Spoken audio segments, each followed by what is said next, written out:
Hello everyone, Matt Scott here back for another episode of Inside Fnatic's Brush. It's been some time since our last episode and there's been a few things in between. Notably the Saudi Arabia tournament, the Esports World Cup that happened just a few weeks ago where only a couple of teams were invited. Fnatic was facing Team Liquid again and well, I'm not going to go too much back on it, but it wasn't great.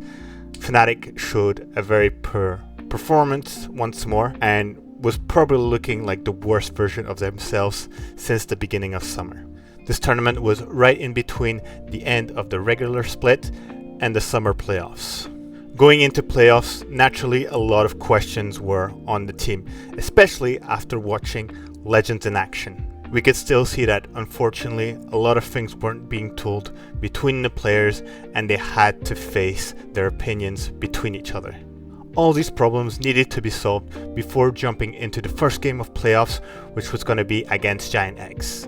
Now while Giant X hasn't had the greatest of seasons, they have that capacity to upset better teams who are not coming in prepared. With Fnatic's poor form recently, it wasn't necessarily looking the best opponent for them. As it was reflected from the get-go, the poor showing was continuing from, I would say, even the end of summer split. The strats were poor, the drafts were even worse, and the team just didn't know what they were doing all over the map. In the first game, GX had little to no problem to really take care of Fnatic, outplayed them from the beginning up until the end, and it didn't look like Fnatic was even close to winning the series. Somehow the second game looked even worse with a disaster early game where both the top and bot side were getting shattered. I think it's fair to say that a lot of Fnatic fans had already given up at this point in time. But as is Fnatic tradition, you can never know or what to expect from this team. As they would say, sometimes maybe good, sometimes maybe oh, you know the rest. The second game had very much flashbacks of 2022 versus Excel once again, where we all remember Wunder's Gragas ultimate really brought the game back before getting almost swiped 3-0 into a reverse sweep. The boys finally decide to play a little bit of League of Legends and start bringing it back into the game teamfight by teamfight. The constant aggression is actually catching GX off, where at the 23rd minute, a full-on engage actually manages to dismantle GX completely and end the game despite the poor start. In the final game of the series, it feels like Fnatic finally remember who they are and how to play the video game. Much cleaner executions, macro seems to be fixed, and what looked like a very dominant JX at the beginning of the series looks more like a GX that's representative of their regular split. The Rail and Brand pick does wonders for the team and they manage to completely take over and win the final game of the series, moving on forward into the bracket. As history would have it, Fnatic start the split with 6-0 to go into a 0-6 loss and to start winning again. Did someone say scripted?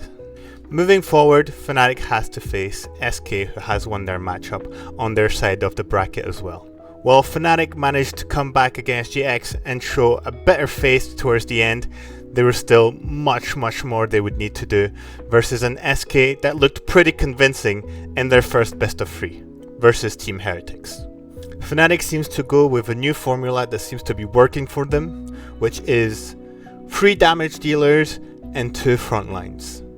The first game starts very bloody, specifically against SK, who's a bit more controlled in their playstyle, but with also a lot of mistakes from both sides, making it that members from both teams get caught throughout the game. With this constant back and forth, it's pretty much who will get caught at the Baron, and it happens to be unfortunately our good boy June. SK however get a bit too impatient by starting the Baron immediately, and Fnatic play very well around it to make sure that they don't go any further into the Baron take and regain some tempo despite the close game. It will take Eluon a bit too aggressive on the Rakan to give Fnatic the edge and take the Baron. Noah, who has been playing rather well the entire series, is way too far against his counterpart Rahel and does whatever he wants against any opponent on SK who wants to engage on him. He kites well, his damage is way too big, and he makes the difference for Fnatic in the end. Now Fnatic has the momentum going into game 2, and all they need to do is one more win to finally get into a winner's bracket finals. Once again, Fnatic keep the same strat, but always change up who will be the front line. One time it will be Oscar, the other time it will be Razork on his Sejuani. This time Oscar finally gets the opportunity to play an aggressive top laner with Jax.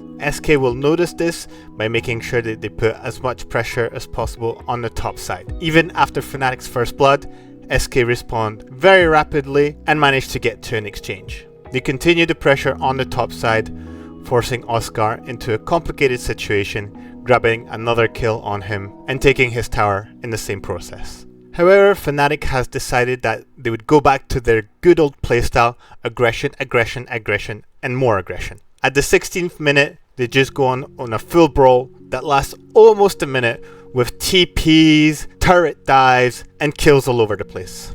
This will be repeated across the game, where Fnatic will constantly go into SK, winning teamfights around Drake and just winning any skirmish that happens around the map.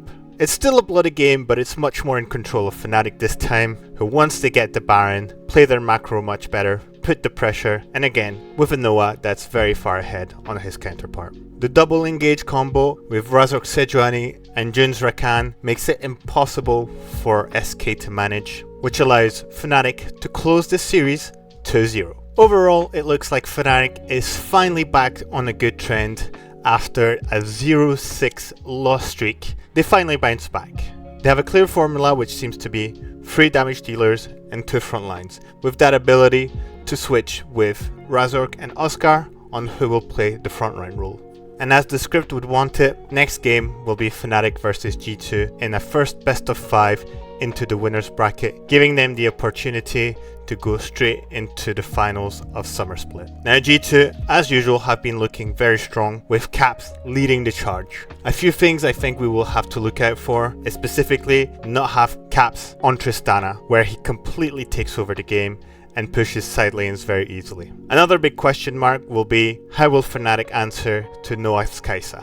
G2 are very smart drafters, and they will have seen that Noah is smashing it on the Kai'Sa pick. We can definitely expect it to be banned, and therefore pushing Noah onto other ADCs. Now, I am very confident that Noah is able to play all the other ADC picks, as he's shown it this season. It's more about how the team adapts around this new pick. In my opinion, I think Fnatic should continue with their 3 damage dealers, 2 frontline formula, which really brings them 3 points of aggression and a great frontline behind. It's going to be a banger as usual, and obviously the Fnatic fans are going to want to see Fnatic win against G2 to make a statement. Personally, whatever the results is going to be about the showing. Is Fnatic really going to get kicked around easily by G2, or is it going to be a very good fight, or best case, is Fnatic gonna win the best of 5? As long as the boys don't look ridiculous, the result doesn't matter much, as there's still losers bracket and much lesser games to be played as when we used to lose a bit earlier into the bracket stage. But guys, that's gonna be it for this video. Thanks again for watching. And you, what do you think about Fnatic's recent performances? Let me know your opinion in the comments below or wherever this video is posted. And I'll see you next time. And until then, always Fnatic.